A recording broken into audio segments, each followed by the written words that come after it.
बंधुगण कौन आपण भी वर्षा किंबा शीत दिन मानकरे मशा माछी झिटिपिटी भली समस्या पई चिंतित। रातिरे सोइबा समय कान पाखरे मशार भण भण आवाज, दिन सारा माछी मानकर उपद्रव एवं घरर कांथरे बुलुथुबा झिटिपिटी पई आपणक चिंता आहुरी बढ़ुथुबो। एथिपई आज मु आपणक पई नै एसिछि एमिति एक रामबाण घरोई उपचार जहाँ ना केवल एही समस्त जिनिस को घर बाहर करिवो बरं आपणक घरर एनवायरनमेंट को मध्य सुगंधित रखिबो। सबुठ भल कथा हैला ना एथुरु आपणक कोनोसी क्षति हेबो ना अधिक खर्च करिबाको पड़िबो। गोटे सिंपल घरोई उपचार बनै आपण निज घरु मशा माछी एवं झिटिपिटी आदि को घोड़ाई पारिबे। सेथिपई वीडियोटी को शेष जाय निहाती देखंतु। एबे जानिबा प्रथम रेमेडी विषय। एथिपई आपण 3 रु 4टी लेंबू नियंतु एवं ताहाकु काटी मझिरु फाळ करि दियंतु। एबे आपण एहाकु चिपुडी सेथिरु समस्त रस बाहर करि नियंतु। प्रथम रेमेडी पई हमकु केवल लेंबू चोपार आवश्यकता पड़िबो, हेले एथिरु बाहरी थिबा रस को फिंगिबा नाही। एहाकु आमे शेष रेमेडी रे प्रयोग करिबा। एबे एथिरे अल्प पानी देई एहाकु भलो भाबे ग्राइंडिंग करि दियंतु। एबे एहाकु छाणी नियंतु। हेले मने रखंतु एहाको बनेया पई एमिति पात्रर प्रयोग करंतु जहाको आपण खाद्य बनेया पई बा खाद्य खाइबा पई प्रयोग करूनथुबे। एबे आपण एथिरे 1 चमच लूण मिसांतु।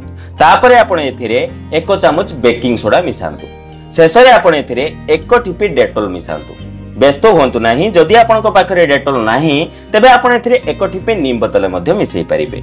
एबे आपण एहाको भलो भाबे मिक्स कर दियंतु एवं एहाको एक बोतल रे भर्ती करी रखि दियंतु।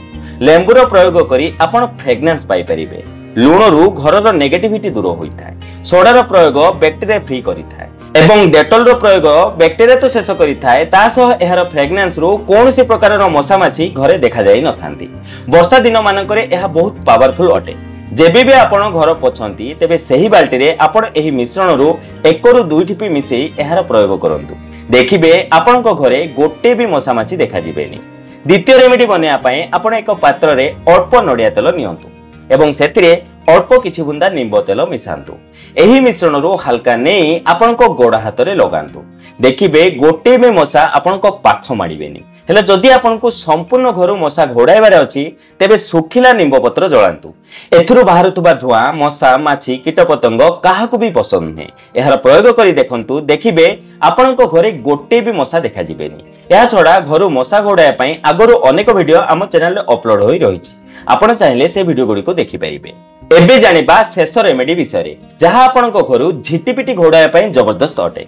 सेथिपई आपण एक पात्र नियंतु। एबे सेतिरे पूर्वरु चिपुडी रखिथिबा लेंबू रस ढाळंतु। तापरे आपण सेतिरे अल्प मात्रा रे रसुण रस मिसांतु। एबे एहाको मिक्स करी एक स्प्रे बोतल रे भर्ती करंतु। तापरे आपण सेतिरे अल्प पानी मिसांतु। एबे आपणकर रेमेडी बनी प्रस्तुत।